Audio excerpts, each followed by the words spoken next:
Shalom, selamat pagi, salam sejahtera untuk kita semua. Puji syukur jika pada pagi hari ini kita kembali bertemu dalam Renungan Harian Toraja, edisi Selasa 12 Desember 2023. Mari kita siapkan pembacaan kita dari Kisah Para Rasul, pasalnya yang ke-11, ayatnya yang pertama hingga ayatnya yang ke-18. Sebelum itu, mari kita bersatu di dalam doa. Allah Bapa kami yang bertahta dalam kerajaan surga, terima kasih Tuhan untuk berkat-Mu pada pagi hari ini. Kami mengucap syukur atas penyertaan-Mu sepanjang kami beristirahat, hingga pada pagi hari ini kami boleh diberikan hari yang baru, nafas kehidupan, dan tubuh yang tidak kurang suatu apapun. Kiranya Tuhan berkati kami yang pada saat ini akan merenungkan firman-Mu. Kiranya firman-Mu ini dapat meneguhkan hati kami untuk semakin setia kepadamu ya Tuhan. Berfirmanlah ya Tuhan, karena kami telah siap untuk mendengarkan. Amin. Pembacaan kita dari Kisah Para Rasul 11 ayatnya yang pertama hingga ke-18.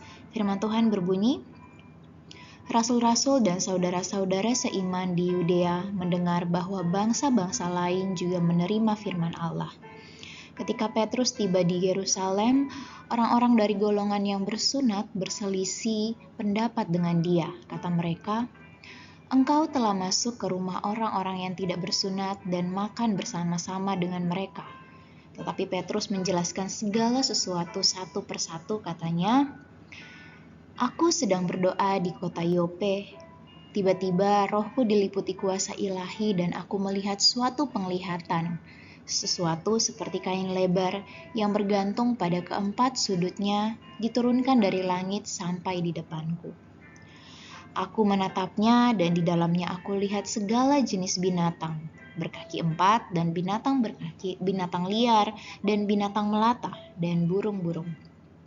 Lalu aku mendengar suara yang berkata kepadaku, 'Bangunlah, Petrus, sembelihlah dan makanlah.' Tetapi aku berkata, 'Tidak Tuhan, sebab belum pernah sesuatu yang haram dan najis masuk ke dalam mulutku.' Akan tetapi untuk kedua kalinya suara dari surga berkata kepadaku, 'Apa yang dinyatakan halal oleh Allah tidak boleh engkau nyatakan haram.' Hal itu terjadi sampai 3 kali. Lalu semuanya ditarik kembali ke langit.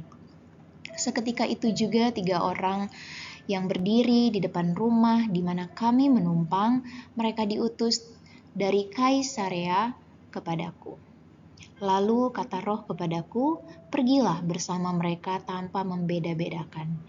6 saudara ini pun menyertai aku. Kami masuk ke dalam rumah orang itu, dan ia menceritakan kepada kami bagaimana ia melihat seorang malaikat berdiri di dalam rumahnya dan berkata kepadanya, 'Suruhlah orang ke Yope untuk menjemput Simon yang disebut Petrus.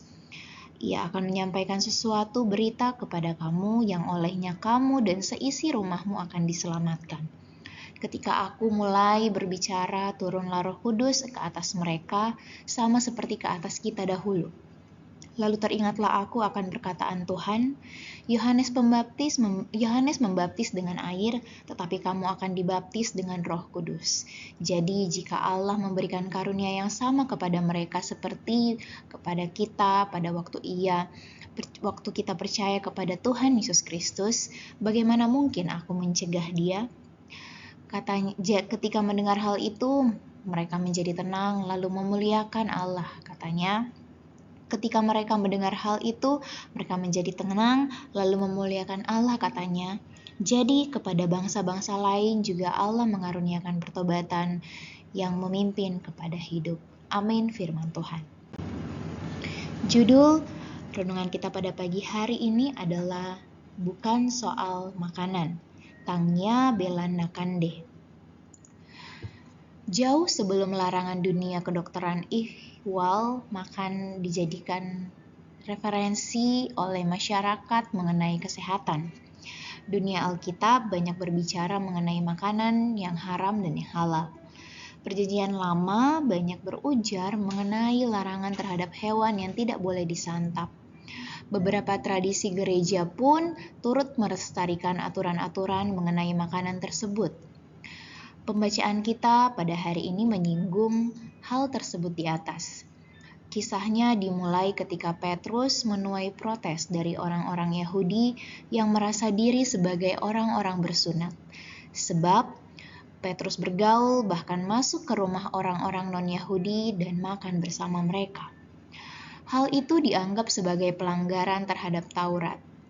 Petrus pun berkesempatan menjelaskan mengapa ia melakukannya. Ia menceritakan pengalaman spiritualnya di Yope. Allah memperlihatkan kepadanya kain lebar yang bergantung pada keempat sudutnya diturunkan dari langit. Di sana Petrus melihat segala jenis binatang berkaki empat dan binatang liar dan binatang menjalar dan burung-burung. Lalu Allah menyuruhnya menyembelihnya dan memakannya.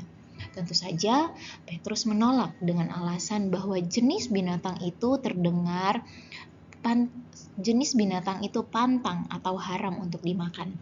Akan tetapi dalam penglihatan itu terdengar suara Tuhan menegaskan bahwa apa yang dinyatakan halal oleh Allah tidak boleh dianggap haram oleh manusia. Keselamatan bukanlah soal makanan atau berdasarkan peraturan-peraturan yang dibuat oleh manusia, melainkan semata-mata anugerah Allah di dalam Yesus Kristus. Mari kita berdoa. Tuhan, kami bersyukur jika pada pagi hari ini Tuhan masih terus mengingatkan kami lewat firman-Mu yang boleh hadir di tengah-tengah kami pada pagi hari ini. Kami bersyukur bahwa pagi ini kami diingatkan kembali bahwa keselamatan yang kami terima itu bukan karena usaha kami, bukan karena ketaatan kami terhadap peraturan-peraturan yang dibuat, tetapi kami percaya bahwa keselamatan kami itu hanya oleh anugerah dari Tuhan melalui pengorbanan Yesus Kristus di kayu salib. Tuhan, kiranya Tuhan terus meneguhkan hati dan iman kami sehingga apa yang kami percayai Tuhan selalu ada dalam Engkau. Biarlah kami Tuhan terus percaya bahwa Engkau adalah satu-satunya juru selamat kami. Tuntun kami Tuhan di tengah-tengah kehidupan kami ini. Mungkin banyak masalah yang kami hadapi, banyak hal yang tidak kami mengerti, tetapi kiranya Tuhan terus menolong kami sehingga hati dan pikiran kami hanya tertuju kepadamu ya Tuhan.